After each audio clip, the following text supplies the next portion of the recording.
Forced to work from home by your employer? Laid off or feeling depressed at home? Do you want to make money working from anywhere? We'll show you how to do it from your couch. It's time for another episode of the Work From Home Show.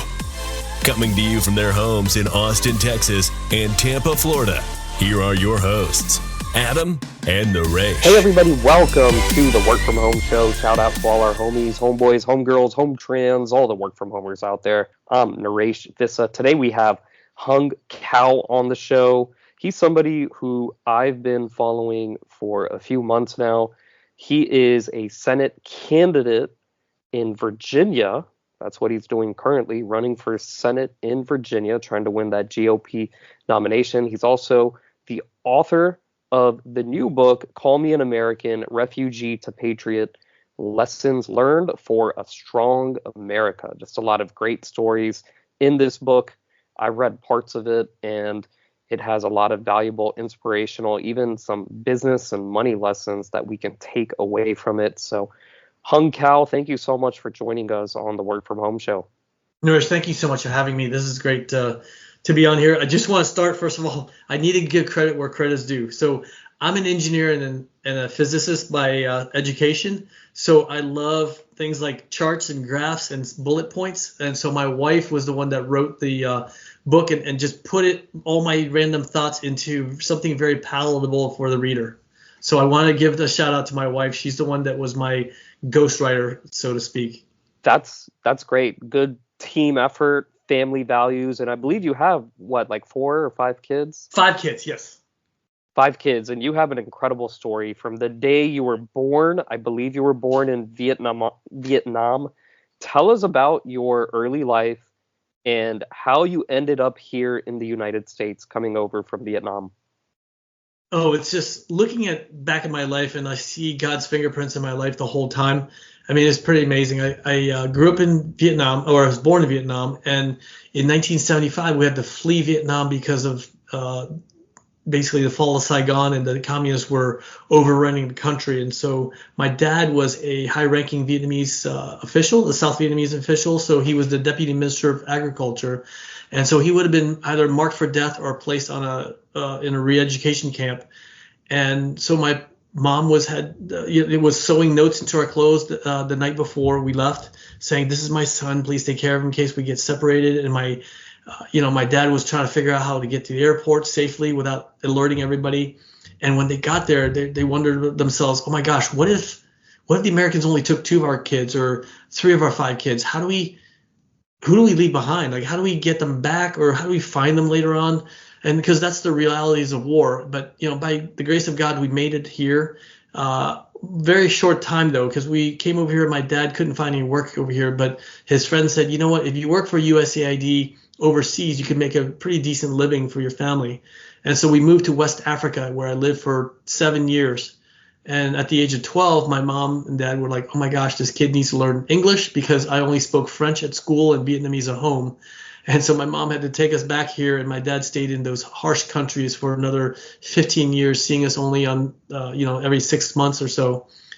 But that's how I ended up in the United States. And I grabbed onto the American dream. I went to United States Naval Academy. I had a bachelor's in engineering. I had a master's in physics from Naval Postgraduate School. I had fellowships at Harvard and MIT, but I paid back that American dream in full with 25 years of service in Navy Special Operations. Now, I may have missed it, but how were you able to speak French? I went to French schools in Africa, so it was French West Africa, and so that's how. Yeah, I was schooled in those French schools, and part of that was in the book also when we talk about meritocracy and what it meant for me, because the French schools are very strict. Everything from if your handwriting wasn't good, the teacher takes the stuff and throws out the window, and they believed in corporal punishment. Yeah, I feel like we're getting a little too soft here, not just in the schools. I'm not saying you need to beat your kid. By the way, it was legal decades ago. And actually, I went to summer school in India when I would visit my grandparents there as a kid. Mm-hmm. And it freaked us out, my brother and me, because they would beat the kids. Like, they would hit the kids, beat the kids. yell at the kids in ways that we don't see in this country. But at the same time, I think there's a happy medium where I feel like we're getting too soft in this country. And I think that's showing, at least when you turn on the news or even just look out college campuses. I think we're seeing a lot of kids who are coddled from cradle to grave and who are used to handouts, be it from their parents or from the government. And they're growing up. Again, this is not everybody. It's not guys like you. I don't think it's someone like me. But a large percentage, a large chunk of the population is not self-sufficient by the time they enter adulthood at the age of, let's say, 23, 24 years old. Yeah, no, you're absolutely right, and it's hard because, and again, I don't condone. I want to make sure because there's people listening to these things. They take every single bit I say, and then they cut it out and they just replay it over and over again because that's their tactics. But I don't condone corporal punishment. I'm just saying that we just need discipline in school. We need to be. Yeah. Teachers are not there to be your friends. They're there to be your educators. And you look around and all the assaults that are happening from a lot of these female teachers to students, and you're like, what is going on? Like when I was a kid, I was scared to death of my teachers. Not that they were going to beat me or anything, but just that, it's discipline and respect. And you're not there to be their friends. You're there to educate them and teach them. And today, like you said, they blur the lines, and also they're not teaching the basics that we need to teach them, which is reading, writing, and arithmetic. And that's why my wife decided to homeschool our kids. Well, they're certainly not there to teach 6-year-olds about gender ideology or sexuality. That's for sure. And that's seeping in. I thought it wouldn't seep into where I live in Florida, but it actually is. And a huge blame for that, I think, is social media and the Chinese Communist Party. Can you tell us about some of the similarities you see today between the Chinese Communist Party and what your parents, maybe even you, saw with the Viet Cong? Well, I see it now in America, right? What's the first thing they do? They want to separate the kids from their parents, right? And so that's what scares me the most, that they're trying to say, well, your parents, I mean, if an adult had a secret, and I put this in quotes, with your kids, that's a problem. Right. So in schools where they're trying to help them do gender affirmation, whatever it is, and we just won't tell the parents, that is wrong. They're obligated to tell me everything. You're only there to educate my kids. It's all these issues for morality and these social things. This is my job as a parent. And I don't want to hand it over to the state. And that's what the first thing the commies do is they separate the children from the parents, and they turn the kids against the parents if the parents don't toe the line, and that is scary. I mean, right? I mean, in parts of the United States where if you don't affirm what your kids are, then you can get them taken away from you by CPS. In fact, we had a woman here running for office in Virginia. In Northern Virginia, that said that, yeah, absolutely, the parents should be put in jail if they don't affirm their kids, chosen biology. Yeah, it's wrong. It's great. When I see stories like this or I hear about it from you, I almost think like it's fake because I just can't believe it. Like it's unheard of, and I can't believe parents. This is what I mean. Going back to parents coddling their children.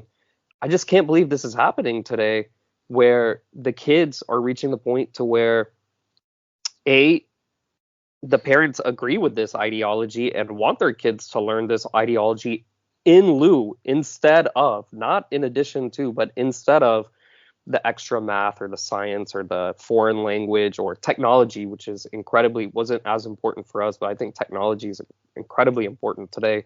The ability to use technology, type, even code. So that's, I mean, the USSR said that they infiltrated our education system in the 90s, and I think we're seeing the dividends of that as these young kids from the 90s are now parents today. No, you're absolutely right. I mean, the kids that all got trophies are now parents, and so they're allowing their kids to do all this stuff. But again, this is why we wrote the book, because it's a love letter to our children and a love letter to America. It's not it's got some stories of my life weaved in there. However, it's more about what we all believe in. We believe in God, family, and country, and in that order as well. We believe that the family unit is the most important thing that makes America strong. And this is where we need to go back to. Parents need to be parents, and we need to learn the gifts and the beauty of this country. I've been to 40 countries in my life, and I've fought in Iraq, Afghanistan, Somalia. And I'm telling you right now, there's no country like America. And if America fails and falls, there's nowhere else for us to run to. I don't know what it's like to wake up without a flag to stand under or a country to call my own. And I'm telling you right now, I'll be damned if that happens to my children. I just can't do it.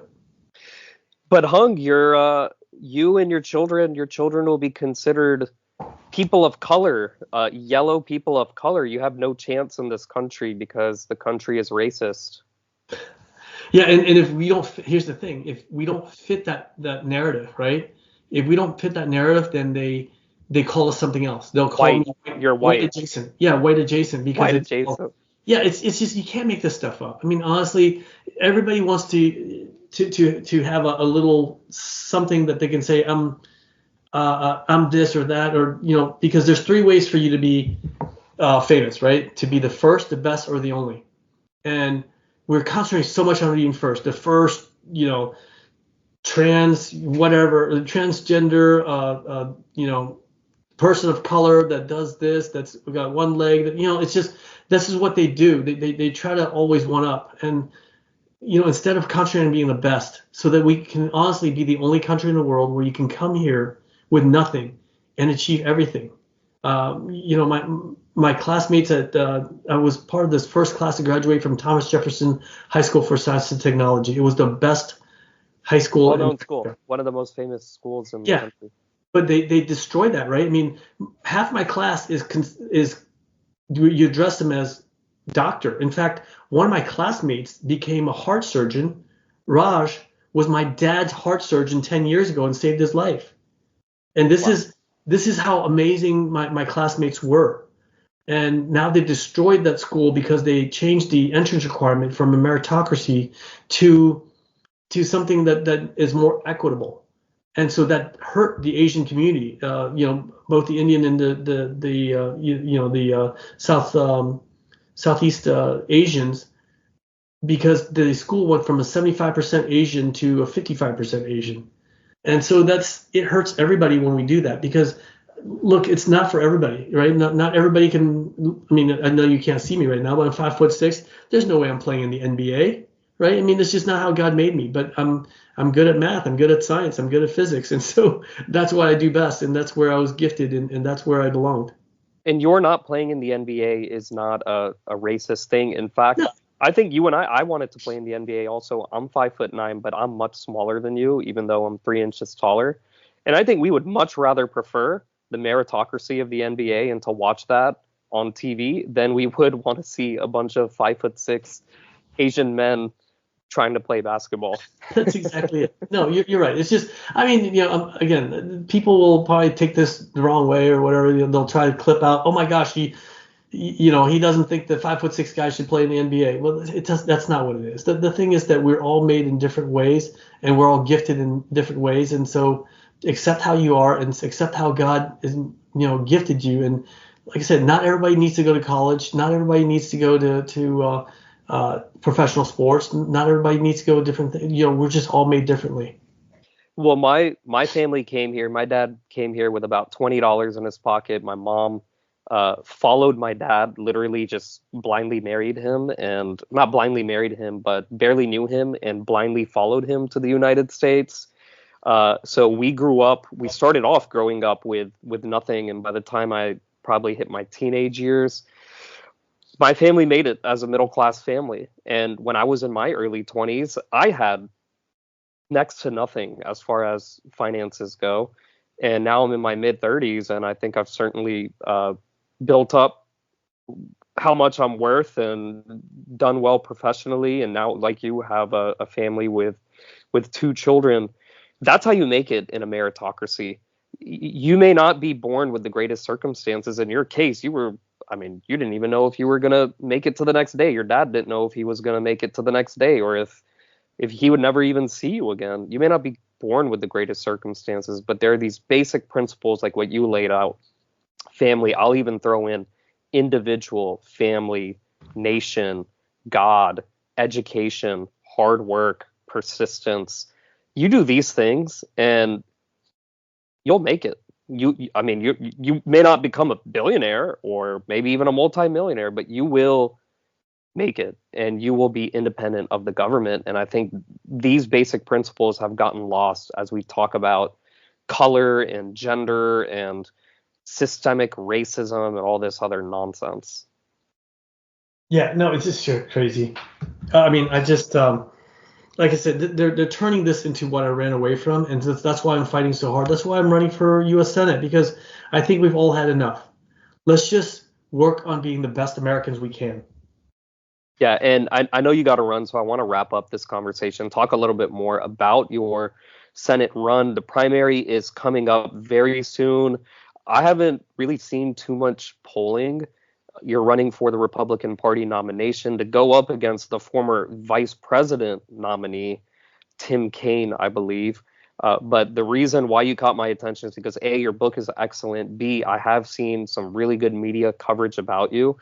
I have to. I know we just bashed up identity politics and gender and race, but I have to say this because on the Republican side, and that's a side that I'm more aligned with, there's a lot of good, qualified talent of people who are people of, as the left calls it, people of color, minorities, even LGBTQ. You look at someone like Caitlyn Jenner in California. I just feel like to put an end, because I feel like the Democrats do such a good job of labeling Republicans as racists and sexists and bigots. I just feel like the only way you can fight back, you can talk about it as much as you want. Most people just don't want to listen. They see. So I feel like if we had more Hung Cows, Vivek Ramaswamy's, Tulsi Gabbard's, Tim Scott's, actually at the forefront, getting these, but you becoming the senator of Virginia, Tim Scott or Tulsi Gabbard, or, becoming vice president, that's how we really make the change and end that debate of, oh, Republicans are racist and people like you, Hung, and me, we're just fooled. We're fooled by a bunch of white supremacists. No, you're right. I mean, you're absolutely right, and it's just sad because it shouldn't be like this. When I grew up, the Democrats and the Republicans, at least I knew that they were both for the same thing. They just have different ways of getting at it. But at this point, when we're turning Americans against each other, it breaks my heart. I commanded men and women from all walks of life, thousands of them. And I knew some of them didn't agree with my politics, but by golly, when we were in combat, we had the same goal and same objective. We wanted to make our unit better wherever we were. And it's just sad to see them tear this country apart. And this is why I'm running for U.S. Senate. So, I am the leading candidate right now. There's four other guys with me, but I'm so far ahead of everybody else. And that's why President Trump just endorsed me this weekend. I didn't know that. That's huge. I was hoping that you would get his endorsement. No, yeah, he gave me this huge shout out. It's just, I judge everything he writes by how many caps he uses, how much capital letters he used, and the entire last paragraph was all in caps. So I think he's screaming at us, going, "Hey, this is my guy." But I mean, also, Mark Levin, Newt Gingrich, and Governor Bob McDonnell, the former governor from Virginia. If you remember, he's the one that the left tried to destroy with through Jack Smith, who indicted him falsely, and the entire indictment was overthrown unanimously by the U.S. Supreme Court. And so, this is why I'm running for office, because I just can't sit back and watch this happen. Not to my kids, not to your kids, and not to our grandchildren. Well, this is important because I was hoping you would get Trump's endorsement. And if there is one person who's not ingrained in the swamp and who can make this change of getting more children of immigrants, or just, I hate to say it, but more diverse people into the party, it is Trump, because he's not beholden to anybody and he makes things happen. So that's great that you got his endorsement. And Virginia, I think, is a swing state. You have a governor who's a Republican, and I think Trump's picking up so much momentum that he's going to be stumping in Virginia doing rallies, which means you're going to be at those rallies too, and you'll get some airtime. And if he can flip Virginia in his favor, I think you have a very strong chance of beating Tim Kaine, who's an incumbent. Like, they're saying right now it's impossible to beat him, but I think you have a very good chance to eke this out. I don't know why they're saying that. The guy's a grifter. He's never won an election on his own. He's had to be pulled up by the bootstraps by Mark Warner to be the lieutenant governor, then again as a governor. And in 2008, Barack Obama was going to pick him to be his running mate, but he was so terrible as the governor of Virginia that they passed him over for Joe Biden. I mean, I think seriously, you were so bad that they left you for Joe Biden. And then so they put him in timeout and they put him in the DNC chair. And then he was helped up by Barack Obama to be the senator in 2012. And in 2016, Hillary picked him to be her running mate, but he, obviously he didn't do much for her. So, this is the surprise. I'm circling this state. This is, I think, what's going to be the surprise state. Pennsylvania, Michigan, people are already watching those, and there's not really a big surprise in those states. Even Nevada, that's not. But I'm circling Virginia as my surprise state. Maybe even Minnesota, but more so Virginia. So I wish you all the best. Hung for VA, hungforva.com. And Hung Cow, any final thoughts you'd like to share with our listeners, or anything else you want to share about your new book, Call Me an American, Refugee to Patriot, Lessons Learned for a Strong America?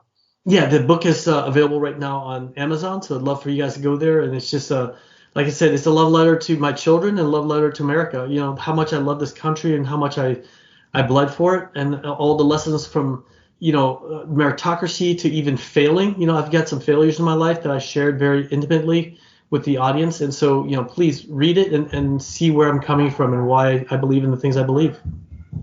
And I just have to share one more thing. Again, I bring this up because you didn't get into the details. I'm sure it's in your book, but I know I grew up with a lot of Vietnamese kids when we were younger, went to school with Vietnamese, and it's really what their many of these Vietnamese people, they came here literally with just the backpacks on their backs. That's it, on their backs. Like, it's not like they just, had some family member buy them a plane ticket and they came and lived this great upscale American life. They came here with whatever they could pack in a backpack, put it on themselves and their kids, came to this country with next to nothing, many of them seeking asylum, and had to start from scratch, working menial, low labor or high labor jobs. And the children, like we've pounded into this episode, focused on family and school and God and nation, faith. That's what gets you ahead. And I'm sure your story is no different from the average Vietnamese person who came here to this country in the 1970s or the 1980s. No, thank you. That's exactly what it was. And again, this is why America is so great. And this is why I believe so much in this country. And this is why I was willing to fight for it in Iraq, Afghanistan, and Somalia for 25 years. And this is why I'll continue fighting for America. Hung Cow, thank you so much once again for joining us on the Work From Home Show. Check us out at workfromhomeshow.com. Get on our mailing list. If you have any questions, email us hello@workfromhomeshow.com. That's hello@workfromhomeshow.com. Follow us on social media. Hung, we're about to publish this episode, so we'll tag you on your social media channels shortly. And until next week, keep on working from home. All right, June 18th is the primary, so 3 weeks from today. Okay, good.